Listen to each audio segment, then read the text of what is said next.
Aloha,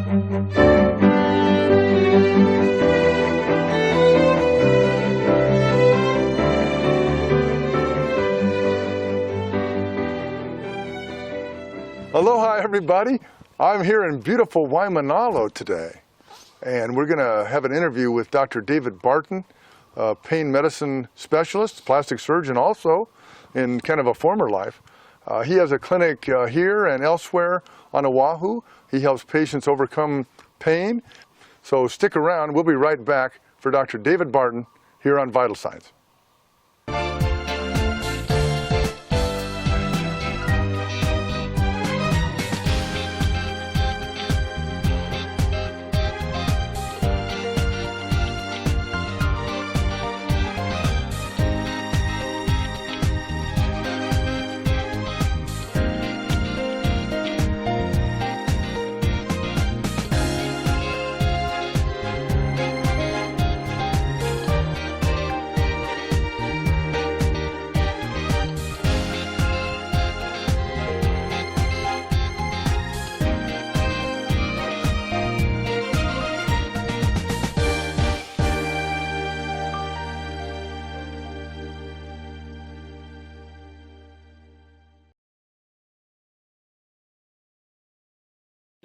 In Hawaii, you don't prescribe it. Basically, it's like getting a driver's license. There's actually technically you're not even treating a patient. You're almost an agent for the state where you document for this set of laws that this patient has a condition which qualifies.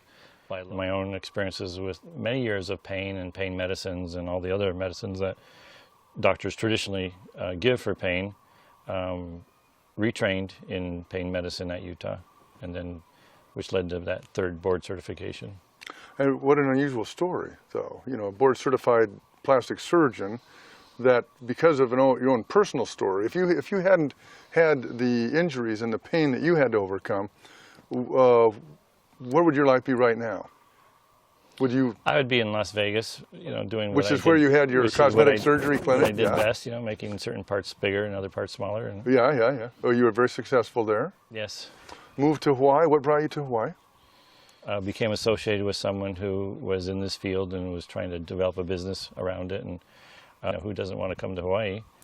Well, you're performing such a wonderful service for the community and for those patients that only benefit from medical marijuana. And also, I must say, I've got other patients that I've sent over that are on other types of medicines as well to treat their problem, where medical marijuana really augmented the effect of the other medicines that the patient was on, at least from my standpoint as the treating doctor. If you could speak a little bit to the strange parts of our system here and some of the stumbling blocks people have to obtaining this as a pharmaceutical agent where appropriate. I actually think the Hawaii program is really good. It's based on law from 12 years ago. It was pretty progressive at the time. Except you can't get it unless you go illegal in a sense, or yeah, if you have land to grow it on, I suppose. Yeah, I mean, there's a lot of catch-22. These issues of access and safe access are everywhere. Other states have been a little bit more kinder and allowed people to, have a dispensary system or other avenues, whether they're private enterprises or state-run, which we've, the legislature hasn't seen fit so far to enact. 80% of patients are still buying it off the street. Even elderly folks with cancer, have to go find it somewhere illegally. Basically, you take a typical cancer patient, they're just diagnosed with cancer. They're about to go under chemotherapy or radiation therapy within the week. The law in Hawaii makes them, first of all, get a license, which is going to take a month, then learn how to grow it, and then grow it successfully to have a adequate crop or a yield that will produce medicine and be effective, which is not a very good way of acquiring safe medicine or effective medicine for your condition. So that's one of the criticisms. There's an access to care problem, really. I mean, if you stand back and look at it in toto. And by the way, for our viewing audience, and for those who don't understand the medical marijuana laws we do have on the books here, as I understand it, that once you get a referral from a doctor and an appropriate letter and you register with the state, that you are allowed to grow, what is it, 3 to 5 plants or something like that? You know, once you get your license, the law allows you to have 7 plants. 7 plants. And you can possess up to 3 ounces of dried material. What is your clinical experience with oral versus inhaled and smoked? It's the same as a it's like a short-acting pill or inhaler or fentanyl lollipop versus a long-acting sustained release Oxycontin or anything based so for oral lasts in Oxycontin. your system longer. Yeah, I mean, delayed onset, but lasts longer. So so you can combine it and again, I don't agree with smoking it, but that just happens to be an economical way of people who want to easily titrate their medicine. And why don't you agree with that? Just because you prefer the oral route if no, I don't like people smoking. Or, yeah. You know, I don't think people. It's good. It's not healthy. You know that. And because of the impact on the lungs. Exactly, Yeah. the burnt products from smoking. But if we can get people to use just even a very inexpensive inhaler, I think it would be a lot better. It uses more product, it uses more marijuana, and if your marijuana is limited, then you know that's a drawdown. So if you just imagine it as an aerosol.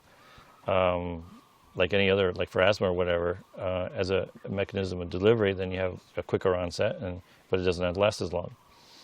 But it's easier to titrate. You know, 1 or 2 hits, you know, 1 or 2 puffs, whatever. It's the same, different terms, but different or same, you know, same idea, different terms. The edibles, which take longer to get into your system but do last longer, are like long acting. So you can combine your short acting with the long acting. So let's say, and as you know, all chronic pain patients have a hard time sleeping. Their sleep is greatly disturbed. And in fact, one of the, you know, in my algorithm of treating pain is one of the first things you do is you get control of their sleep. And one of the best ways to do that is a combination of vaporization plus an edible will allow for quicker onset of sleep and a sustained sleep until the morning. So it doesn't, I mean, and besides making people sleepy, you know, it's relaxing muscles and decreasing the pain at the same time, which are all beneficial. And these are the basic, because I do a lot of chronic pain, maybe not as much as you do, but those are the basic principles of using any pharmaceutical agents, whether you're talking about opioids or muscle relaxers, the same principles apply. I come, you know, from the same background as you, where I was prescribing these basically all very controlled substances, whether Schedule 2 or 3. Oh yeah, power of Oxycontin, 80 milligrams. Exactly, that lead to addiction, and you know, I'm just doing a relative safety check and saying, well, I'm using all these dangerous drugs, I'm prescribing all these dangerous medications in various forms. People are having all sorts of side effects. They're maybe even becoming physically dependent on them. Very difficult to manage. Very difficult. Very difficult to manage. There's always those that are abusing it. And I'm basically doing drug urine testing on those, whether are they selling their Oxycontin for cocaine, you know, what's going on, all these requirements that the government gets all, you know, they just really put a lot of pressure on physicians that we can't, you know, we have to be perfect, you know, everything has to be perfect. You have to pick out those that are gaming the system, that are getting their free drugs for cocaine or whatever. You know, I just don't find that in this environment. The relative safety is extremely good. Marijuana is, I was thinking about it one day, and you know, this marijuana is safer than every single drug I prescribe. And in fact, it's safer than Tylenol, it's safer than Motrin, so why am I getting Have you ever had anyone collapse from marijuana? No. Medical marijuana? No. Or drive off the road, or that was the only thing that was in their body? No, not that I know that, but I've had patients. To me, that says a lot. I've had patients go to jail for manslaughter being on benzodiazepine, you know, lorazepam. I used to have to, every time I'd put somebody on it, I'd have to say, well, all my car accidents are from this lorazepam or benzo, so please don't drive. That's like Valium, Xanax. Exactly. Or Klonopin as well, you know, that was another bad one. Right. So I had to really warn them about these medications because, and as you know, and you probably have the same, is where you have to have these informed consents, and it's all say, don't drive while you're using these medications. Yeah, or operate heavy machinery, or go up on a high ladder. So, you know, all the car accidents you hear about TV, they're always involving alcohol. They're always all the ones that kill people. Have, you know, this family of 6 was killed by this drunk driver. It's all involving alcohol. So, well, marijuana is safer than alcohol. So, you know, we're just use some. If they're going to use a substance, there's usually a reason for it. You know, they want to change how they feel. Maybe they need it for sleep. Maybe they need it for this or that, whatever. They're usually getting some benefit from it. So let's say they want to use it for sleep. Well, how can I be critical of that when if I prescribe somebody Ambien or Lunesta or something and they start sleepwalking or they jump out of a building, which I had a patient sleepwalk and jump out of a 3-story building. Ambien or Halcyon? No, it was Ambien. Ambien, yeah. Okay. Yeah, which a lot of our soldiers get. Yeah, yeah. You know, I call it doing the Ambien zombie stop. Yeah, so and how can I be critical of this? That doesn't happen with marijuana patients going to sleep. They use marijuana, they go to sleep. They're not. I don't hear any stories about them doing weird things in their sleep. But you are with these medications, and then you always have to. If you watch TV, which I don't really watch much anymore, but there's always the drug commercials that have an infinite number of complications and side effects. Gosh. May cause suicidality, death, and this and that. Yeah, seizures, convulsions, and everything. Exactly. And I go, well, that doesn't happen with marijuana. In fact, marijuana takes care of seizures. Right. So Right. it's just the relative safety, and then you throw on the effectiveness of it. Yeah, I mean, it's like most things. It's not a panacea. It doesn't cure everything, but it does a really good job at certain things. And it is a good pain medicine. It does reduce, and you may probably notice this if a patient starts using marijuana, you'll start noticing that their regular traditional opioid medications, their dosages start coming down. And I've seen patients get off their opioids or even significantly reduce them, at least by 50%.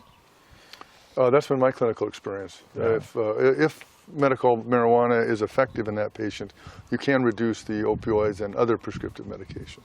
One of the significant issues we have with the program, I mean, the state legislature allowed for this law, allowed for the program, besides the inability to get seeds or the inability to help people grow or access, it's the whole stigma and the fear that's generated when you have certain peoples in government going around saying this is not a medicine. The state wrote it, it's in the law. The state of Hawaii recognizes marijuana as a medicine. If you have government entities or people that are saying, well, it's not a medicine, they're going against the law. The only ones that I know that's just not factual, is it? No, it's not factual. It is a medicine. It's a 80% of doctors recommend it. The doctors that don't recommend it are the ones that want to keep it illegal.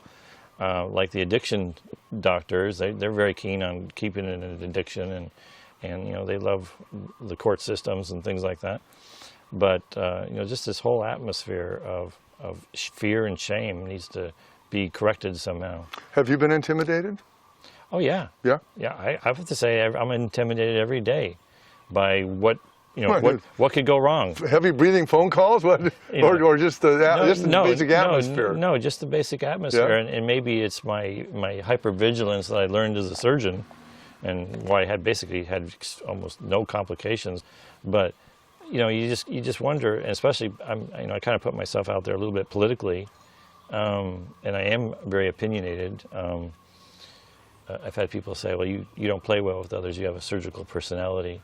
And that may be the case, but I am opinionated, and I feel very strongly that there's definitely a place for medical marijuana in the real medical world, and I would like the powers that be to recognize that this is here. It's recognized by the legislature, and we need to start acting like it is a legitimate medicine, not some sideshow from a freak show. It's just, patients don't appreciate that. It does no service to elderly people or sick people or people that are suffering when society and government won't treat it legitimately.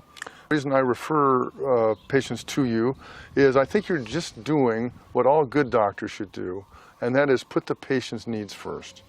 That's always been a guiding principle of myself and our clinics, and it really ought to be everyone's principle and concept to embrace as well, whether you're a legislator, enforcement, etc. As long as, and anytime you get into a legal or ethical dilemma mentally, or that I have in the past, if I ask myself the question, what's best for the patient? Then the answer just follows. And I see you as being a thought leader in this area and leading by example, but not necessarily a crusader. You're just in here practicing solid medicine. True. I agree with that totally. I want to thank you for being on Vital Signs. and we look forward to working with you professionally in the future. Thanks for being here. No, thank you very much. Appreciate it. Well, there you have it, folks. The latest, greatest information on what's going on with medical marijuana. This therapeutic modality is something that has a definite benefit for certain types of patients. And if I can offer any advice in my role as a physician and what we're doing with this show, is if you're suffering from pain or you have a loved one or a friend, seek out a good, solid doctor that can help get you hooked up with somebody like our interviewee today so that you can get real professional advice on how to use it, side effects, and how to keep yourself safe, just like any other medicine you might be prescribed. Thanks for being with us, and stick around. We'll be right back with more Vital Signs.